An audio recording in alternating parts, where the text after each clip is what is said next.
Bonjour, bienvenue à tous, bienvenue dans la matinale en direct de la convention Anacofi, ici au Carrousel du Louvre.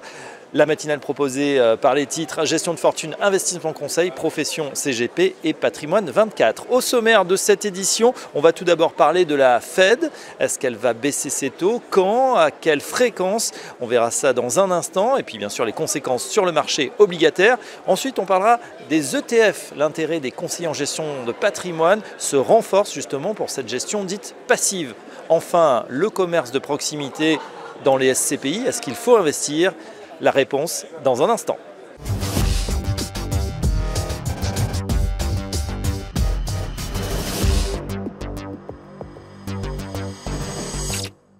Bonjour, bienvenue à tous. Aujourd'hui, dans la matinale, nous sommes délocalisés à la convention Anacofi et on est ravis d'accueillir Romain Gobert. Bonjour Romain. Bonjour Fabrice. Vous êtes directeur commercial valeurs mobilières à la Française et avec vous, on va se poser la question sur justement la Fed. Est-ce qu'elle va être moins agressive pour cette année 2024? Je dirais scénario, je pense en deux temps.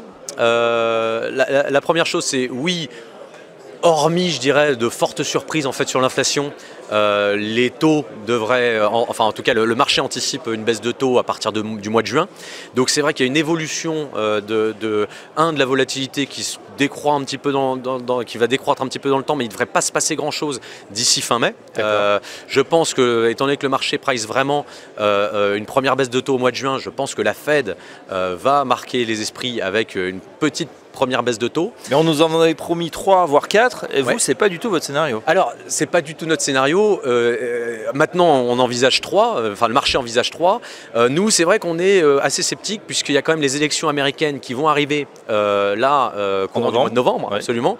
Et donc, étant donné que la Fed doit se revoir à partir de septembre-octobre pour peut-être rebaisser les taux, je pense qu'il n'y aura pas forcément de pari par rapport en fait aux élections pour pas qu'il y ait de biais pour les candidats en tout cas des élections américaines. Donc il est très probable qu'il rebaisse finalement qu'à partir de novembre, après les élections. D'accord, donc finalement une Fed moins agressive, pas de baisse de taux entre juin et novembre, et puis on reprendra une fois que le futur président sera connu. Alors en plus de ça quand même, à rajouter que l'économie américaine est quand même extrêmement bonne et résiliente aujourd'hui, donc ça mérite de ne pas forcément baisser tout de suite fort les taux. Alors justement, on s'interroge sur les implications sur le marché obligataire. On a vu que certains en ont profité, on a vu pléthore de fonds à capital garanti, de fonds datés qui se sont ouverts, bien évidemment, pour capter cette performance, surtout si ça baisse dans le futur. Pour vous, qu'est-ce qui se passe sur le marché en ce moment sur l'obligataire? Alors, le marché a eu un gros rallye en fait sur la fin d'année, en octobre, novembre, décembre. C'est vrai que ça a très bien fonctionné, que ce soit sur l'investment grade ou sur le marché à yield. Ça s'est beaucoup calmé là en janvier, février, mars, puisque en fait les taux ont été décalés, la baisse de taux a été décalée, donc forcément le marché a moins payé. Très clairement, les fondamentaux restent bons. Il y a encore un fort appétit des investisseurs à aller chercher en fait du rendement, et on se rend compte qu'il y a des émissions primaires vraiment aujourd'hui intéressantes sur le marché, que ce soit en Europe ou aux États-Unis. Un peu plus compliqué sur le marché secondaire qui est un peu plus fermé, donc, mais encore de belles primaires à aller chercher, belles émissions obligataires à aller chercher. Ouais. Dans ce contexte, Romain Gobert, qu'est-ce qu'il faut surveiller? Est-ce que ce sont justement les statistiques sur le crédit? Est-ce que vous observez également les risques de défaut? C'est quand même le sujet principal quand on fait de l'obligataire. Absolument. Le marché n'est pas exempt de risque, parce que l'économie, elle n'est pas foncièrement formidable. C'est vrai. Nous, on a un marché. Nous, la Française, on travaille sur des fonds globaux, donc des fonds monde. Et c'est vrai que aussi bien aux États-Unis qu'en Europe, les taux de défaut devraient rester contenus. Très clairement, on va rester entre 4 et 4,5% sur le marché du high yield. La raison à ça, c'est tout simplement aussi qu'il y a des murs de dette en 2024, de murs de dette des entreprises qui est extrêmement faible encore sur cette année 2024. Et puis, en revanche, méfiance quand même sur les pays émergents. Du fait des élections américaines, puisque si le scénario Trump apparaît, clairement, ça sera certainement les pays émergents qui devraient souffrir en fait de cette élection. Et puis, évidemment, l'économie chinoise aussi, qui peut être un peu dans la panade. Tout ça, et plus les élections à Taïwan, etc., plusieurs élections dans les pays émergents qui vont faire que il peut y avoir des petites tensions sur les émergents. Donc on se méfie quand même sur ce marché-là. On est plus Europe et US. Ouais, on explique en 2 mots, c'est vrai que s'il y a une réintensification de la guerre commerciale promise par Trump, il en parle beaucoup, c'est vrai que toute la région pays émergents pourrait en souffrir. Qu'est-ce qu'on fait, Romain, dans ce contexte pour les investisseurs ou les CGP qui parlent à leurs clients? On continue à investir quand même sur ce marché obligataire? Quelles sont les stratégies? Alors, sur les stratégies, moi je pense qu'il y a encore de belles perspectives, en tout cas sur le marché obligataire, dans les allocations de nos clients. Je pense que l'intérêt du fonds à échéance, moi je pense qu'il est toujours là, d'une part parce que vous avez cette visibilité sur le rendement, ça vous donne encore autour de entre 5 et 5,5% de rendement net de frais de gestion, donc ça, je pense que ça a du sens. Et puis je dirais peut-être aller chercher des fonds avec un peu plus de sensibilité, puisque on profitera beaucoup plus de la baisse des taux, que ce soit en Europe ou aux US, et donc voilà, des fonds. On a des fonds thématiques, notamment Crédit Innovation à la française, qui peut remplir en tout cas toutes les cases et profiter justement de cette baisse de taux. Donc je dirais voilà, ce fonds ouvert qui est plutôt thématique, et puis toujours notre flagship qui est la Française Rendement Global 2028, qui est notre fonds échéance un peu star. Eh ben voilà, on sait ce qu'il faut faire. Merci Romain Gobert, je rappelle que vous êtes directeur commercial valeurs mobilières à la Française. À très bientôt dans la matinale.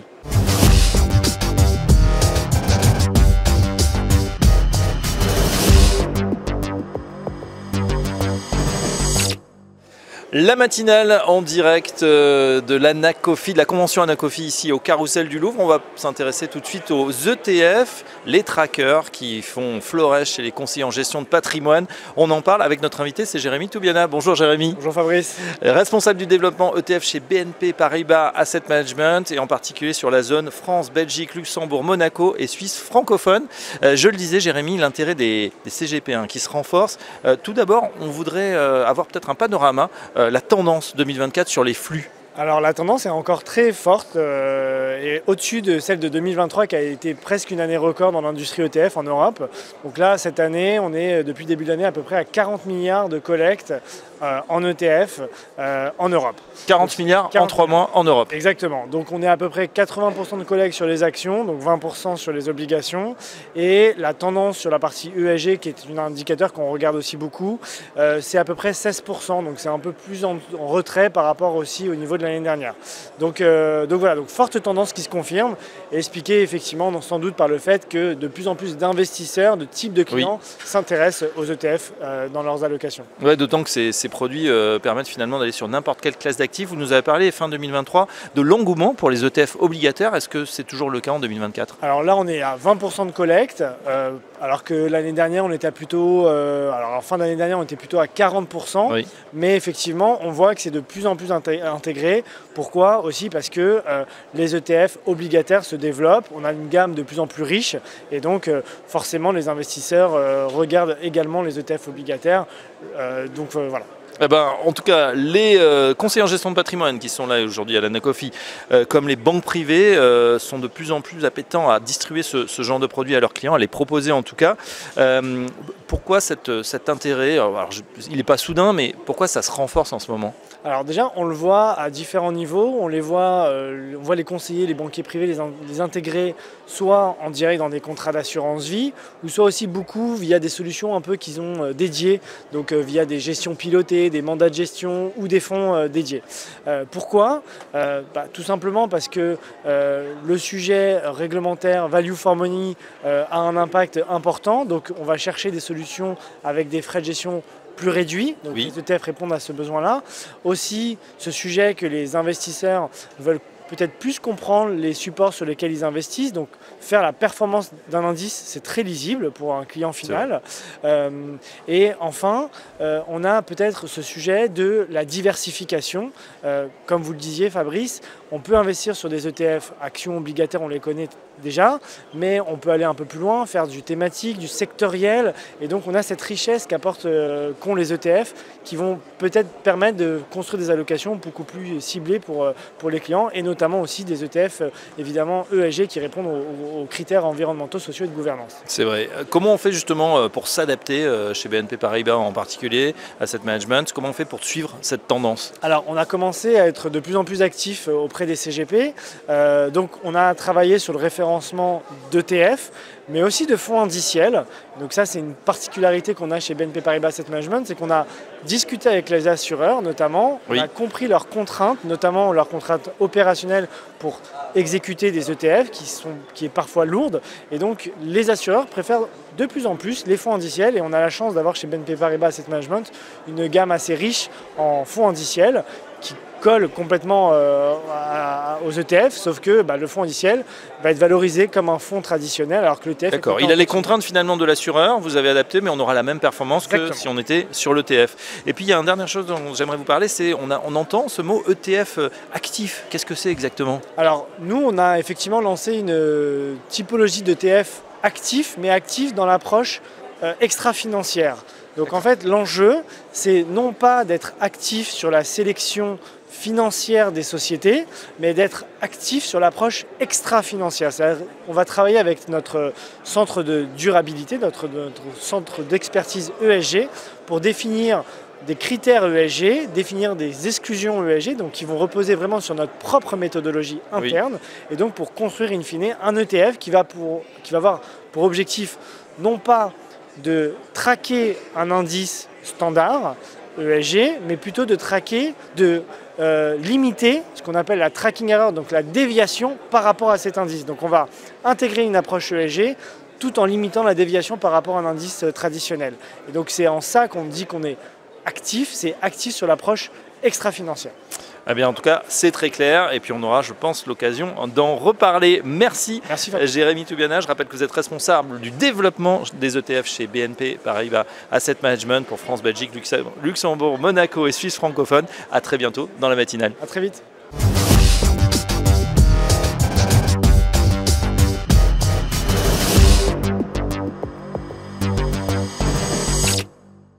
La matinale est délocalisée ici au Carrousel du Louvre pour cette convention Anacofi et on va parler SCPI, reparler SCPI mais sous l'angle commerce de proximité avec notre expert, c'est Thomas Ducerf. Bonjour Thomas. Bonjour Fabrice. Vous êtes membre de la direction en charge du développement chez Urban Premium. Pour ceux qui ne vous connaissent pas encore, Thomas, que fait Urban Premium? Urban Premium est une société de gestion de SCPI spécialisée depuis près de 14 ans maintenant sur l'investissement immobilier en centre-ville avec deux métiers chez Urban Premium. Le résidentiel, la fameuse classe d'actifs logement, précisément sur de la réhabilitation. Oui. Nous achetons des immeubles, souvent des passoires énergétiques, que nous transformons, que nous rénovons, nous améliorons le DPE. Tout cela au travers d'une SCPI résidentielle qui offre un avantage fiscal.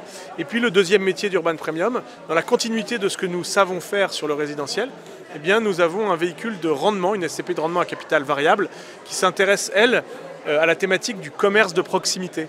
Alors justement, c'est ce qui nous intéresse aujourd'hui, ce commerce de proximité. On en a beaucoup parlé, on s'en souvient, durant la crise sanitaire, avec beaucoup d'inquiétudes. On voit que finalement, ce commerce, il a résisté et il fait mieux que bien, je crois, pour l'année dernière et cette année. Oui, notre SCPI va très bien, on va en parler, mais la classe d'actifs commerce, et plus précisément le commerce de proximité, eh bien, a traversé non seulement l'année 2020, le Covid, mais surtout les différentes crises depuis les années 80. Dans les années 80, on a eu l'avènement de la grande distrib, des grands supermarchés, des grands ensembles en périphérie des villes, qui n'a pas tué les centres-villes, qui a peut-être renouvelé le commerce et l'offre commerciale des centres-villes. Et puis ensuite... un peu plus tard, Internet est arrivé. Oui, on s'est dit là c'est fini, il n'y aura plus de commerce, on n'a plus besoin. On s'est dit c'est un danger, c'est une menace pour le commerce de proximité. Eh bien non, le commerce de proximité n'est pas mort, au contraire. Ils ont su, la diffusion online et la proximité, s'associer, être complémentaires. Et puis est arrivé le Covid en 2020. Eh bien non, le commerce de proximité n'est toujours pas mort, au contraire. les choses ont évolué, les commerces qui nous intéressent ont changé, les acteurs du commerce sont toujours présents, plus que jamais d'ailleurs, et c'est une thématique à privilégier en 2024 selon nous. Alors justement, on parle beaucoup d'immobilier en ce moment, pas forcément en bien, hein, crise sur le logement, crise sur les bureaux. Le commerce, vous nous dites, va plutôt bien. Pourquoi? Quels sont les éléments structurels? Par exemple, au niveau de la dette, il y a des avantages d'investir sur ces surfaces? Alors d'abord, on a connu depuis une bonne dizaine d'années un retour assez massif des enseignes locomotives de périphérie dans les centres-villes. Donc c'est un renouveau de l'offre commerciale dans les centres-villes qui en fait s'est fait parallèlement à la revitalisation de certains centres-villes. Donc des locomotives commerciales qui attirent d'autres acteurs du commerce et des villes qui se dotent d'une offre commerciale attractive. Donc ça c'est le premier point, je pense à des enseignes comme Carrefour, comme Franprix, qui s'installent massivement dans les centres-villes et qui attirent d'autres enseignes. Avec des formats de poche, hein, souvent les City, Connect. Des surfaces un peu réduites, une offre un peu différente de la périphérie, mais qui en tout cas attirent des nouvelles enseignes. Nous, on a spécialisé cette SCPI de commerce de proximité sur les commerces alimentaires, ce qu'on a appelé les commerces essentiels, d'où notre passage plutôt réussi pendant l'année Covid. Et puis, les actifs de santé, donc les pharmacies, tout ce qui est prothésiste auditif, franchisé, opticien, par exemple. Pas d'EHPAD en revanche dans le portefeuille. Et puis les services de proximité, des coiffeurs, des choses non disruptibles, des choses dont on a besoin au quotidien. Ce sont en réalité les commerces des besoins fondamentaux et de tous les jours. Économie réelle, non délocalisable, ça c'est sûr. On ne va pas encore se faire couper les cheveux en Chine. Je vous pose une question sur la collecte et surtout les investissements en ce moment. La collecte, est-ce qu'elle est bonne et sur quoi vous investissez? Est-ce qu'il y a des exemples? D'abord, un mot sur les valeurs. On a évidemment expertisé notre patrimoine 2 fois en 2023. Ces expertises nous ont permis de stabiliser la valeur de reconstitution. Pas de dévaluation de part. Donc pas de dévaluation de part. Au contraire, ça repart à la hausse depuis le 31 décembre. Ensuite, la performance de la SCPI en termes de dividendes est en croissance. On a atterri à 5,02 pour 2023 et on ambitionne un atterrissage entre 5 et 5,20 pour 2024. Ensuite, on collecte. On a... j'allais dire la chance, mais peut-être que ce n'est pas anodin et peut-être que ce n'est pas finalement surprenant. Notre SCPI est en train de saisir les opportunités du marché. Le rapport de force entre les vendeurs et les acheteurs s'est inversé avec le contexte de 2023. Et une SCPI comme la nôtre qui collecte, je le rappelle, au T1, nous avons quasiment fait la meilleure collecte réalisé sur cette SCPI. Donc on a des capitaux à déployer dans un contexte où les acheteurs ont repris la main. D'accord. Un exemple justement d'opportunité, d'emplette que vous avez fait récemment? Eh bien, nous annonçons aujourd'hui l'acquisition d'un commerce. Il s'agit d'un coiffeur, d'un réseau très connu de coiffeurs à Lille, en plein centre-ville de Lille, dans le Vieux-Lille. Et je vous laisserai découvrir le communiqué de presse dans les heures qui arrivent. Eh ben voilà, ça sera publié, on le relaiera bien évidemment. Merci Thomas Dussert, on en sait un petit peu plus sur ce commerce de proximité donc qui résiste, une bonne idée pour diversifier son patrimoine via les SCPI. Je rappelle que vous êtes membre de la direction en charge du développement chez Urban Premium. Thomas Dussert, à très bientôt sur Fortune. Merci.